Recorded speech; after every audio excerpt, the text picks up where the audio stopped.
Тоа разговор во Македонија наутро со неколку актуелни теми. Во него Министерството за транспорт и врски со полни раца работа и оваа година, кои проекти се во фокусот и ќе имали доволно пари за реализација на сите капитални проекти, е тема на која што разговараме ова утро со министерот за транспорт и врски Благој Бочварски. Добро утро и добре ни дојдовте. Добро утро и благодарам за поканата. Многу актуелни теми има изминатиот период. Ќе започнеме од она што е последно и најактуелно. Безбедноста на железничкиот сообраќај. Според податоците, министра Македонија има изградено 595 км пруга со вкупно 240 патни премини како потенцијални фактори за настанување на сообраќајни незгоди, докму тоа бе поттикна да е започната новата кампања, символично насловена Тенка е линијата, која што всушност има за цел да ја подигне свеста кај сите учесници во сообраќајот за почитувањето на патната и железничка сигнализација. Па да, најпрвен се фокусиравме на оваа тема, бидејќи заедно со транспортната заедница на Западен Балкан и директорот на транспортната заедница Матеј Законшек е голем пријател на Република Северна Македонија и заедно работиме на проекти кои што значат не само изградба или реконструкција на инфраструктурата, јас би рекол и патната, железничката, но и на кампањи кои што ќе го подигнат свеста и ќе не поттикнат да размислуваме малку повеќе на овие теми што значат безбедност и доколку сите вака размислуваме, ја споделуваме оваа мисла, оваа кампања на секаде и од најмладите и од училиштата, па се до преку вашите медиуми до граѓаните, сепак оваа порака стигнувајќи до поголем број на граѓани ќе придонесе за намалување на инцидентите кои што се случуваат. Ние имаме и вака намалување на инцидентите од 2017 намалу за 50% е намален бројот, но тоа секогаш може да биде и повеќе и да се сработи подобро. Паралелно со тоа работиме на годишно по околу 5,5 милиони евра во реконструкција на ваквите премини, пругите низ државата во делот на реконструкција и тоа е преку јавното предпријатие за железничка инфраструктура во државата, но и во делот на изградба на нови пруги кои што ги најавуваме за да започнат во текот на оваа година. И на ова сакам да се задржиме малку. Железничкиот сообраќај е најевтин и најеколошки превоз, но колку сам по себе е безбеден, каква е состојбата со пругите низ државата и од друга страна во однос на безбедноста на возовите?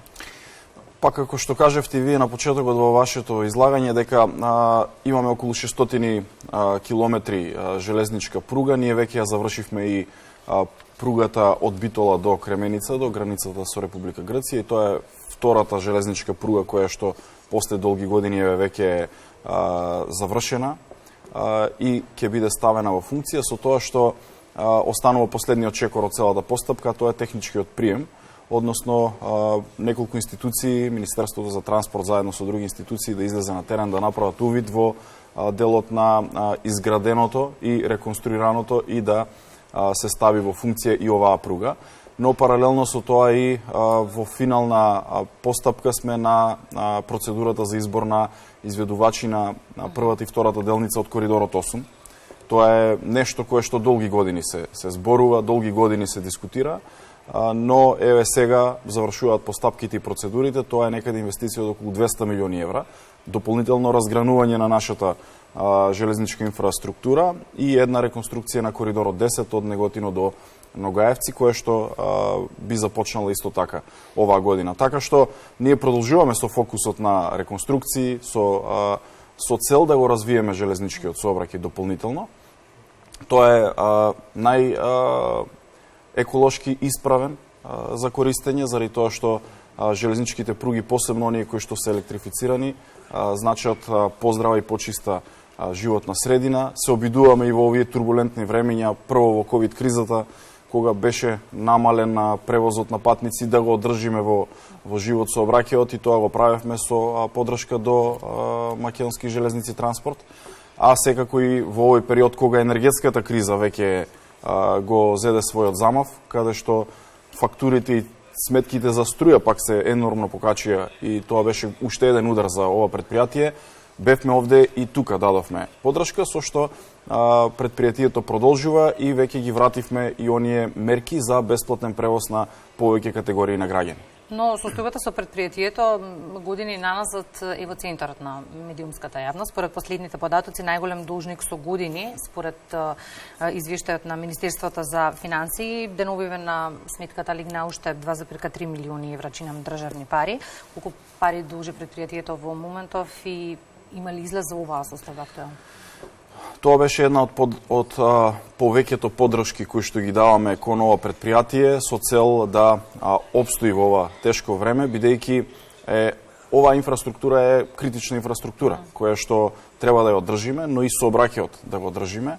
Кај нас фокусот е секогаш на товарниот транспорт, бидејќи тој зафаќа некаде 90% од целиот транспорт во државата, во железниците, но секако работиме и на мерки кои што ќе го олеснат и ќе го подобрат и патничкиот транспорт. Дадовме поддршка како влада, навистина блокадите кои што се случуваат во тоа предпријатие од различни компании кои што се добавуваат или соработуваат со македонски железници се случува во претходниот период, бидејќи цените енормно пораснаа. Предпријатието не беше во можност да ги исплати, така што тоа е државно предпријатие. Дадовме поддршка со цел да продолжи транспортот, бидејќи ако запре товарниот транспорт, па и патничкиот транспорт, тогаш се доведуваме во уште полоша ситуација да таму имаме вработени, да останат без плата, да ја запоставиме оваа инфраструктура и тековите по оваа инфраструктура да забават, со што ќе одиме на уште едно скалило подолу или во полоша ситуација и кондиција. Секако дека е потребно да се разработуваат модалитети како би ова предпријатие обстоило и би било уште поуспешно и во идниот период, бидејќи светот се менува, околните држави ги променуваат системите, така што и ние размислуваме во овој аспект да ги подобриме капацитетите и да ги зголемиме капацитетите на ова јавно предпријатие. Особено со почетокот на војниот конфликт во Украина живееме сериозна економска криза. Потрошувачката коштичка се повеќе расте повеќе од 1000 денари за еден месец, чи нам е потребно за читлично семејство, што значи дека трошоците се поголеми. Меѓутоа со цел да ги намалите трошоците за живот на граѓаните, од 1 март имаат можност за бесплатен железнички сообраќај. На кого се однесува мерката, до кога важи? Оваа мерка стартуваше на 1 мај оваа година и опфати неколку категории на граѓани. Тоа се младите лица до 27 години, кои што можат секоја прва и трета недела во месецот во период на викенд денови од петок од 12 часот до понеделник до 12 часот да користат бесплатен превоз. За втората мерка е бесплатен превоз за стари лица од 62 години жени и мажи од 64 години секој втор викенд во месецот, петок, сабота и недела. Бесплатен превоз за студенти секој четврток и бесплатен превоз за учениците од средно образование секоја среда. Така што овие мерки ги имаше во минатото, но кога почна ковид кризата се направи таа турбуленција и дисбаланс во целиот државен систем на некој начин. Беше и забрането од владата, како и сите други држави го забрануваа колективниот превоз и автобускиот и железничкиот на некој начин, со што ние оваа мерка ја повлековме, сега ја повторно враќаме на сила, со што со уште еден чекор, може би е скромно, но помагаме во делот на заштедата на буџетот на граѓаните. Со престојниот ребаланс на буџетот споминавте дека ќе барате дополнителни 5 милиони евра за доизградба на гасоводната инфраструктура, ставка која што според вас бележи доста добра реализација. Што вели на ова министер за финансии Бесими, ќе има ли дополнителни пари, имајќи предвид дека во моментов од државата на сите страни се бараат пари? Секогаш кога дискутираме за изградба на инфраструктура, државата треба да е подготвена и Министерството за транспорт и финансии и генерално владата да изнаоѓа модалитети да се овозможат средства за изградба на инфраструктура, бидејќи изградбата на таа инфраструктура значи развој на државата и во ова тешко време се вбризгуваат пари во економијата. Тие пари се пуштаат во економијата, во компаниите кои што го градат тој гасовод, потоа тоа оди кон развојна и разгранување на гасоводната инфраструктура, а кога зборуваме во сред енергетска криза, дали треба да градиме гасоводи или не, апсолутно тука аргументите се на страната дека треба да продолжи да се гради. На мене ми е апсолутно драго кога ставките кои што се наменети за капитални инвестиции се трошат, односно тоа значи дека парите се даваат во изградба на инфраструктура и развој на државата. Секогаш кога дискутираме за ребаланси на буџетите, гледаме тие средства да ги задржиме што е можно во поголем процент и таму каде што се реализираат капиталните инвестиции, да останат или да дополниме дополнителни средства, а секако непродуктивните трошоци и те како се кратат и во овој ребаланс ќе бидат скратени. Сметам дека фокусот треба да биде во овој дел. И тоа го прави министерот за финансии согласно неговите барања. Ние постапуваме како министерство, ние ги скративме непродуктивните трошоци, но онаму каде што планираме развој или каде што имаме можност за дополнителни инвестиции, таму секако сметам дека ќе бидеме подготвени да продолжиме со реализација, бидејќи интерконекторот со Грција или поврзувањето со Грција е еден од клучните приоритети на државата во идниот период со цел да се поврземе на уште една гасоводна линија како држава со што ќе станеме енергетски понезависна. Сега сме само приклучени на една гасоводна линија која што доаѓа од исток од Бугарија и сме апсолутно зависни од енергенците кои што доаѓаат од исток и од Русија, но со изградбата на овој гасовод за кој што апсолутно треба да имаме средства обезбедени, секако дека државата ќе биде и постабилна и ќе имаме поголема независност во делот на енергенците. Наредниве минути на тема кусови патна инфраструктура и тоа за прашање кое што се чини е болна тема години назад, изградбата на автопатот Кичево-Охрид, се повеќе се пролонгира, голта се повеќе пари. Велите имаме активни договори со изведувачите и тие договори треба секој да ги почитува. Што значи тоа во однос на финализирањето на проектот? Се направи анекс на договорот кој што помина во собранието со краен рок 12 месец 23 година, 31.12.23 година, согласно динамичките планови кои што ги добивме од надзорниот орган и од изведувачите. Тоа е возможен рок со добра организација да се заврши овој автопат. Би сакал само накратко да споменам дека не можеме да очекуваме да одреден автопат со толку многу промени во сред градба, со 25% репроектирање на тој автопат, со допроектирање на клучки кои што не постоја во првичниот проект. Секое идно допроектирање значи дополнителни средства и дополнителен рок. И ние треба да бидеме свесни дека ако автопатот на почетокот немал 10 клучки или доколку косините не биле стабилни, тоа мора да се репроектира.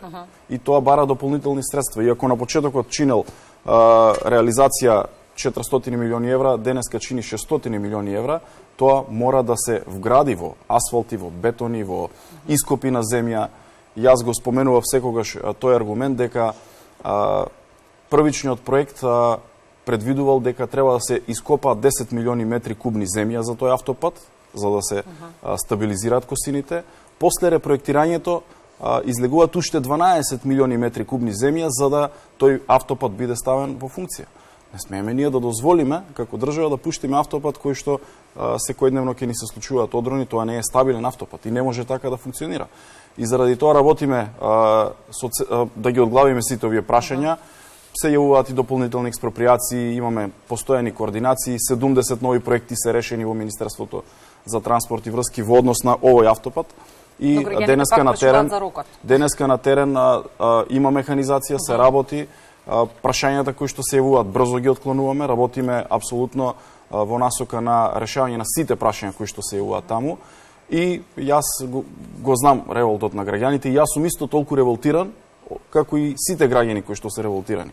Но ова е една поука, треба да биде поука и за денешните генерации, за идните, дека кога се градат вакви големи инфраструктурни проекти, мора да имаме добра подготовка, добри проекти кои што на крајот на денот ќе значат изграден автопат, безбеден, согласно тој проект, количини на материјали вградени и на крајот и цена на чинење да биде толку колку што е зацртана. Со такви некомплетни проекти какви што сме започнале, тоа е апсолутно неприфатливо и заради тоа треба да внимаваме во иднина како ќе се однесуваме со изградбата на ваквите големи проекти во државата.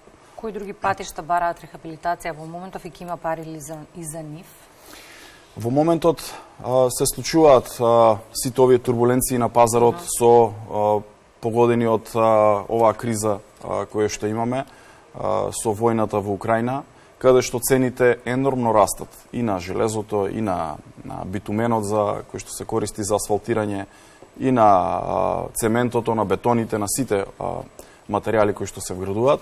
Но ние работиме и се обидуваме да сите проекти кои што се во тек и сите кои што ги зацртавме да се реализираат.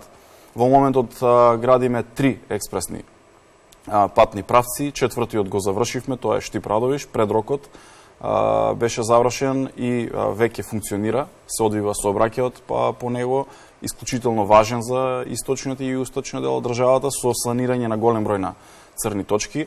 Експресниот пат од Градско кон Прилеп е еден од многу важните, знаете колку години се говори, денеска се гради, се пробиваат тунели, се градат мостови, се работи на секаде по трасата.